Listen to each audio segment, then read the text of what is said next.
your official welcome to our virtual Illustrator Visit. Welcome, Liz Zunon. We're so excited to have you. Thank you. Thanks for having me. Nice to see everyone's face.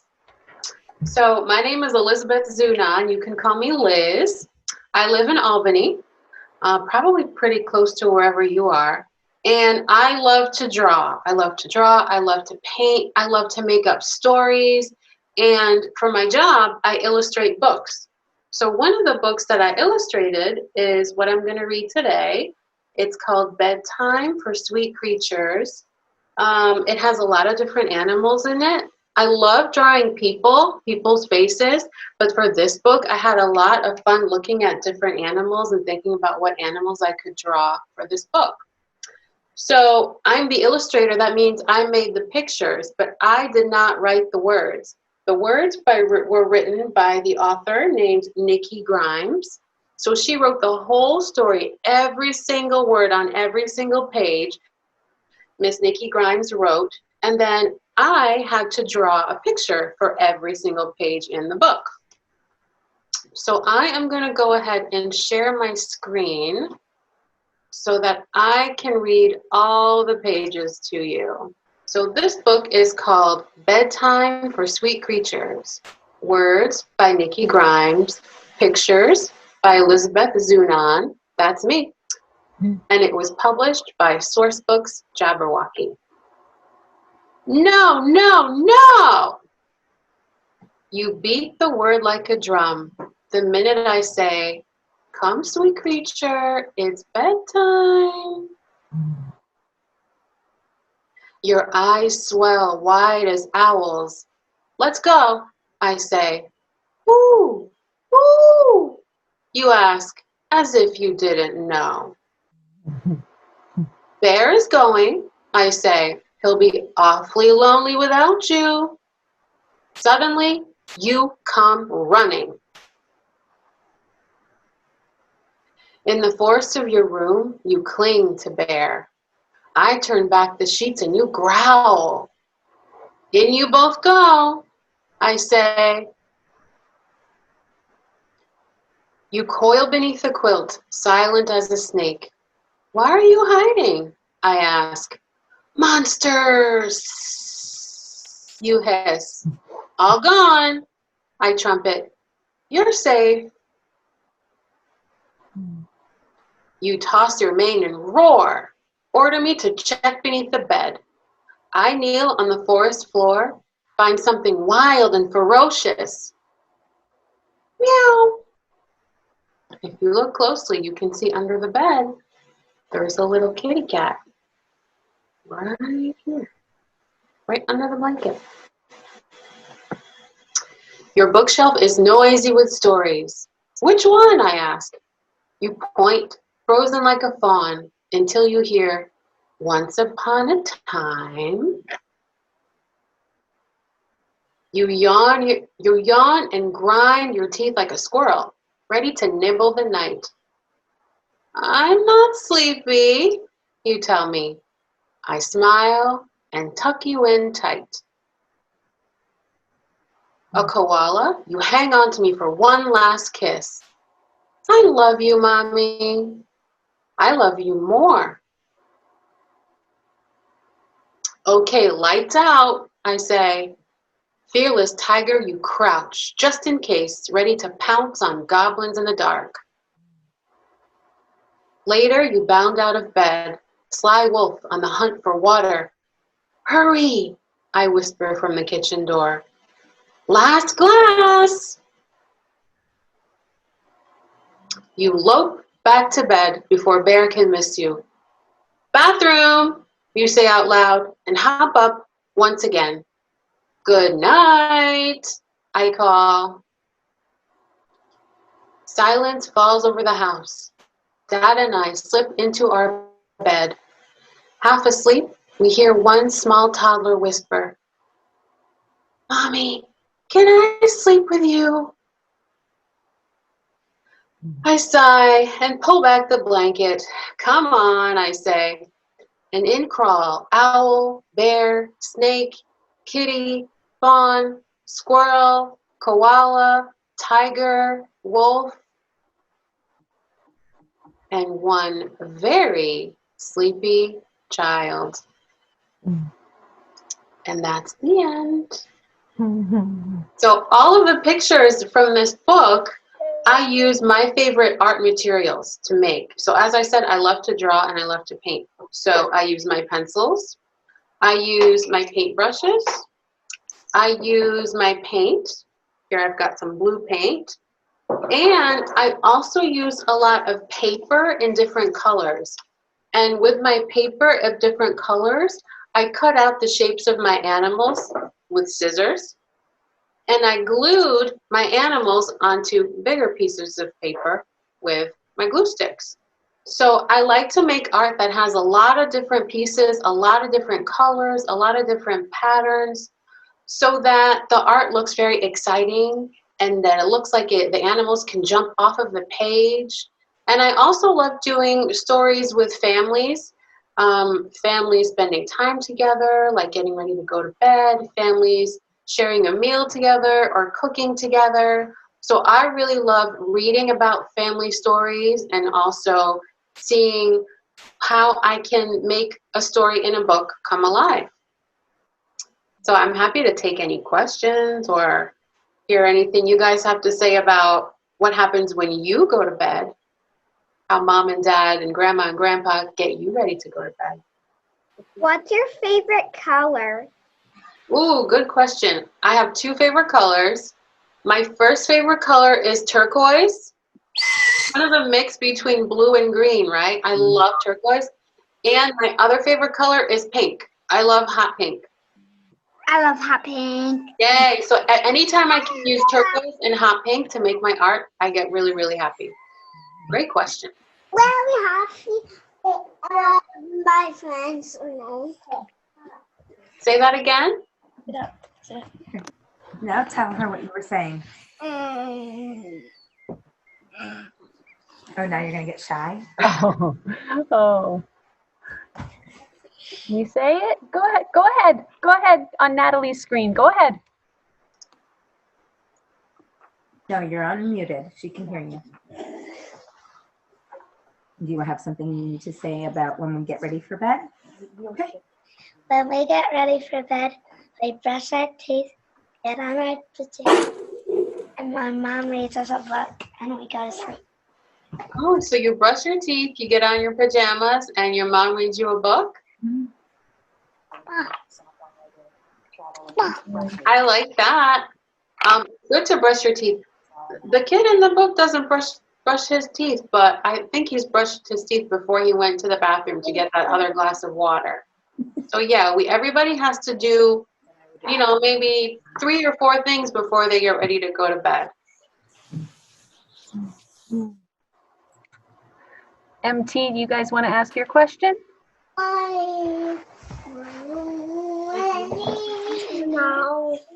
Go ahead. Red balloon. Blue. Blue. Oh, he's got his hand up. Little guy in glasses that has your hand up. Do you want to ask your question? Me? Yes, you. Okay. Right. Mama! Do you know any other authors / illustrators? Do I know any other authors / illustrators? Yes. Yeah, I know a couple. I know a lot of authors and a lot of illustrators.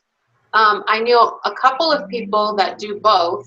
I would like to be an author and an illustrator, and I'm working on making my writing a little bit better. One of the authors that I know is, let's see, Colleen Parator. She's an author. She lives in Troy. Let's see, another illustrator that I know that lives around here, her name is Meg Sedano, and she loves nature, and all of her books are about the animals that she finds in nature. Why have I never heard of these people? I don't know. Their books might be at your library. Is that our door? Yes.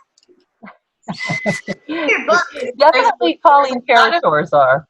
There's a lot of writers and a lot of artists in the capital region. Jared Jacob Oscar. Jay Krasaska? Yes. Do you know him? Yeah, he came to our school. Oh my gosh, he came to my school a very long time ago when I was in college. I never met him, but I heard him speak. And actually, last month, I saw a presentation that he did on Zoom, just like we're doing a meeting on Zoom. He talked about his art on Zoom. Yeah, I love his art and his writing and his stories. How do you get your inspiration? How do I get my inspiration? Usually, I get my inspiration from real life. My friends and my family and the things that I see around me when I go outside. I think, go ahead. That's what I was thinking, and I think I heard something about it before. Yeah, and that's why. That's what you were thinking about, where you get inspiration? Oh, Say that again? And actually,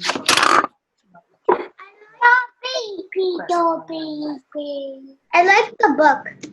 You like the book. Thank you very much. I like it too. And I think I heard something about it before, but I don't know. That's okay. Yeah, it's a very interesting book. And there's a lot of really good bedtime books out there because there's a lot of parents that need books to read to the kids right before they go to bed, right? I always feel like when my mom used to read me a story, I used to really feel like it would help me calm down and be quiet and get ready to go to bed. So yeah, there's a lot of really good bedtime books out there. yeah. And actually my mom, she's right Yeah, here. as long as it was a quiet story. As long Yeah. as it was a quiet story, right? Yeah, if it's a quiet story, then it helps you calm down. If it's a wild story, then it makes you go crazy and jump around, right? So a lot of the bedtime stories and the good night stories, they're stories that try to make you calm down and think about going to sleep and closing your eyes and resting for a bit. And she and I have a decent relationship still. I have another question. In the story, why did you make the animals so many different colors? Good question, Mom. Why did I make the animals so many different colors? Because the animals in the story are not really real. There's not really a lion and a bear walking around the house, right? The animals come from the child's imagination. That's weird, Mom. So I thought I wanted to make crazy colors because when I'm using my imagination, sometimes I see a lot of wild things and wild colors in my imagination. So I decided, you know what? I've never seen a pink lion. I'm going to put this pink lion in the story. I've never seen a green bear. I'm going to make the bear in my story green so that it shows that it comes from the child's mind and the child's inspiration. And it's not a real bear that walked in out of the woods into the house because that would be scary, right? Thank you for that question. Yeah, I noticed the colored animals this time also, Liz, when you were reading it. How did you decide, like, which animal, like I noticed the purple tiger this time. Like, how did you decide which animals would be which colors? Or was it just whatever? Yeah, I just thought about what would be exciting to me. If I saw a purple tiger, I would think, ooh, cool. Yeah.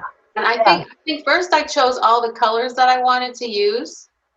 And then I decided, okay, I love purple. I've got purple. I think, okay, maybe the tiger will be purple. I've got a really nice bright orange paper. I think the owl would look really nice in orange. So first I chose all the colors, and then I decided what animal would be what color. Nice, nice. The girl who has her hand up in yellow, you want to ask your question? So, how'd you choose which animals you were going to use? How did I choose what animals I was going to use? Well, the author is the one that chose the animals. So after I read all of the words that the author wrote, she wrote about an owl, she wrote about a bear, she wrote about a kitty cat, she wrote about a wolf. After I saw all of the animals that she had chosen to write about in this story, then I decided, okay, I'm going to make all these animals kind of crazy colors. So So I picked the colors for the animals, but I didn't actually pick the animals myself because I'm not the author of the book. Good question. Mhm. Do you have a favorite animal to draw, Liz? I love drawing elephants, but there are no elephants in this book because the author, she wasn't thinking about elephants when she was writing.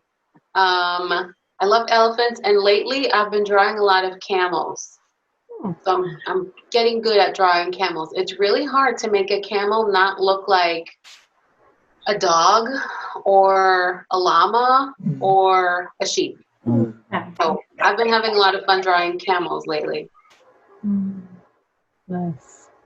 Nice. Is there any book that you have written yourself? Yes, one of the first book that I wrote is called Grandpa Cacao, A Tale of Chocolate from Farm to Family. I have it right here. And this book has one elephant on the cover, really tiny one, and a couple of elephants on the back cover, really tiny. But this is the first book that I wrote and illustrated. So this is a story about me and my grandpa and my dad and my mom and the thing that we all really, really love, which is chocolate. This is a book about where chocolate comes from. Does anybody know where chocolate comes from? Do any of these kids know where chocolate comes from? Yeah? Can somebody tell me? Cacao bean. A cacao bean, yes, exactly. So I wanted to write a book about cacao beans and cacao fruits and all of the work that the farmers do to take the beans out of the fruits and scoop them out and dry them in the sun so that we can have cacao beans that get taken to the chocolate factory and make chocolate. So there's a lot of different steps that the farmers do on the cacao farm, and my grandpa, he used to be a cacao farmer, so I wanted to write a book about my grandpa and the work that he did on his farm because it's really important work because it's work that makes chocolate possible, and we wouldn't have chocolate if we didn't have farmers. It's true. Liz, I was wondering, some of the kids that have joined us for this visit today, they may be young authors and illustrators themselves. Mm-hmm. And when they are struggling with their story or struggling with their drawing, what suggestions do you have for them? What tips do you have for them to keep them going as if with their story or if they're struggling with drawing? What do you do when you get stuck? Good question. When I get stuck, there's usually two things that I like to do. First, I like to try to get outside and breathe some fresh air, take deep breaths. And another thing that I like to try to do when I'm stuck is listen to music that makes me happy. Because music is really important for a lot of people, but I think for artists and writers, really, music really helps us. It helps us concentrate, and also it helps us feel happy. And I think when you feel happier, it's easier to do your work. So I like to try to go outside, take a deep breath of fresh air, and listen to some music. And, you know, maybe a third thing I would do is talk to somebody. A lot of times I call my mom if I have a problem, and she helps me figure out my solutions. So yeah, there's a lot of different things that you can do, and it's always a good idea to ask for help if you need it, because nobody can create writing and stories and art on their own. Everybody needs help. Everybody needs to talk to the people around them. Nice, nice. Good advice. Does anybody else have any questions or any comments that you all want to make? I had a quick question. You were talking about how, you like to draw elephants, but the author didn't have any elephants in this story. It's just, does it ever happen that maybe if you didn't write the story but just illustrating it, and you draw a picture in a certain way, and the author just looks at it and says, "Wait, that wasn't what I was thinking." Yeah, luckily, as the illustrator, I do not talk to the author at all when I'm illustrating their book. So I talk to the people at the company that published the book. So usually the art director and the book editor, they will tell me, hey, the author thinks you should change this on this page or add a snake on that page. And then I go ahead and change the art. But since the author has written their story without talking to the illustrator, when it's time for the illustrator to do the art, everybody feels it's best if the illustrator works by themselves and is not in communication with the author. That's interesting. Good question. Yeah. I always thought it was like an artistic collaboration. Yeah. Sometimes it is, but in my experience, no. I work by myself, and if I have questions, I ask the book editor, and the book editor will ask the author for me. Even if I know the author and I have their email address or their phone number, I don't reach out to them during the process. Why not? Why not? Because it wouldn't be fair if With your middle finger, Dennis. it wouldn't be fair if I had a lot of different people telling me how to make my art. If I got the job to make the art for the book, then I have to use my own skills and my own brain and my own mind to make the art for the book. And since the author wrote all the words for the book without talking to me, the illustrator, then it's only fair that I can make my art and do my work without talking to the author. That makes sense, right? Yeah. Yeah, it is really interesting. I was surprised when Liz and I talked a little bit yesterday, and I was surprised to hear that, Liz. I didn't realize that you really didn't talk to the author at all. I thought it was much more collaborative also. Yeah, we talk a lot once the book is finished, especially if we have ideas about, maybe we can get together to do a book signing or a book reading, or we can share ideas about how to share the book in the classroom or in the library. But yeah, usually when we're working by ourselves. And how you explained it does make sense. Definitely. Yeah, makes sense. I'm glad that you asked why. Yes. That was a good question. Yeah. Why is it like that? So I'll just say, well, does anybody else have any questions before we wrap up? Does anybody else have anything they want to say or share? Okay. Okay. I don't see any more. So I'll just say, if you're not already a member of the Schenectady Public Library Youth and Families Facebook group, go ahead and join our group, because that's where you'll find out, like, when I post nighttime story time up on YouTube or any of the events that we have going on. We always announce them on the Facebook group. So that's the best way to stay connected to us. Liz, do you have any projects that you wanna plug? Anything you want to promote? Yeah, well, we talked about Bedtime for Sweet Creatures, and next month will be the publication of another book called Off to See the Sea, with the same family and the same little toddler. So this book is about bath time instead of bedtime. And another thing I'd like to share is another book about a farmer that I illustrated. It's called I Am Farmer, Growing an Environmental Movement in Cameroon. It is written by Baptiste and Miranda Paul, and I did the pictures for it. And this is a book about a real person named Farmer Tanto Nforba, and he lives in West Africa in the country of Cameroon. In this book, there are a couple of pictures of him at the beginning here. You can see. He loves planting gardens. He loves teaching people about the importance of drinking clean water, of washing your hands, and different ways that you can keep your home and your garden healthy. And a friend of ours named Anne who is a teacher in Auburn, New York, started a GoFundMe page to raise some money so that Farmer Tento's little boys can stay in school. So if you're interested in learning more about Farmer Tento, you can check out my Facebook page, Elizabeth Zunon Illustrator, and I've shared a little bit about what he's doing and ways that you can contribute to the fund to help the kids go to school. In a lot of countries in the world, school is not free, even if it's public school. You have to pay for your uniform to go to school, and you have to pay for your books to go to school. So since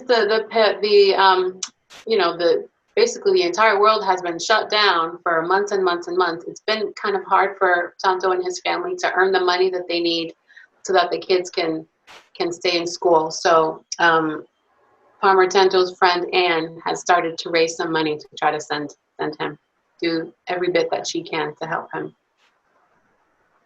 Thank you for asking. Yeah, you're welcome. You're welcome. Thank you so much for sharing your art with us. Thank you so much for this time. We are so blessed to have you living close by, and I'm just delighted to see. I can't wait to see your new book.